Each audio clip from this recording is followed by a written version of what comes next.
മഴ ശക്തമായതോടെ കണ്ണൂർ ജില്ലയിലെ പുഴകളിലും ജലനിരപ്പ് ഉയരുകയാണ്. വളപട്ടണം പുഴയുടെ കരയിൽ താമസിക്കുന്നവർക്ക് ജാഗ്രതാ നിർദ്ദേശമുണ്ട്.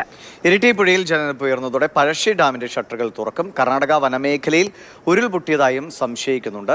ഫെലിക്സ് പുളിക്കൽ വിവരങ്ങളുമായിട്ടുണ്ട്. ഫെലിക്സ്, ഈ ഉരുൾപൊട്ടൽ സംശയിക്കുന്ന എന്താണ്? ഏതെങ്കിലും പുഴകളിൽ കനത്ത തോതിൽ കുത്തൊഴുക്കുണ്ടായോ, മലവെള്ളപ്പാച്ചിൽ പോലെ ഉണ്ടായോ?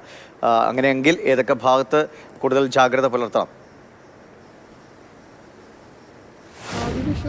കലക്കവെള്ളമാണ് ഇപ്പോൾ പുഴകളിൽ പ്രധാനമായും കാണുന്നത്. അതായത് മലയോര മേഖലയിൽ ഇപ്പോൾ കണ്ണൂർ ജില്ലയിൽ ഏറ്റവും പ്രധാനപ്പെട്ട കാര്യം ഇരിട്ടി പുഴയിലടക്കം ജലനിരപ്പ് ഉയർന്നിട്ടുണ്ട്. കൂട്ടുപുഴ പുഴയിലും ജലനിരപ്പ് ഉയർന്നു. അങ്ങനെ വലിയ രീതിയിൽ കുത്തൊഴുക്ക് മലയോര മേഖലയിലെ പുഴകളിൽ അനുഭവപ്പെട്ടതോടുകൂടിയാണ് കർണാടക വനമേഖലയിൽ ഈ പറയുന്ന ഉരുൾപൊട്ടലുണ്ടായി എന്ന സംശയം ഇപ്പോൾ ബലപ്പെടുന്നത്.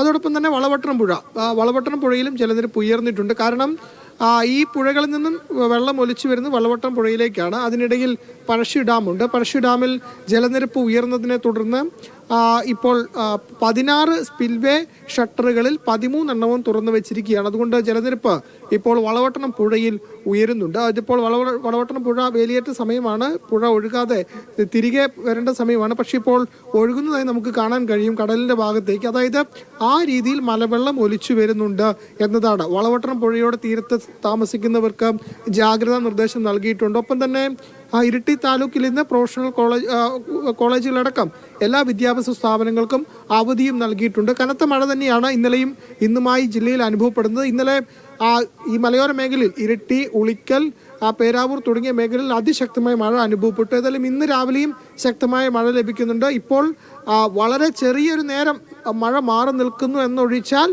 അതിശക്തമായ മഴയാണ് ജില്ലയിൽ എമ്പാടും ലഭിക്കുന്നത്. ശരി.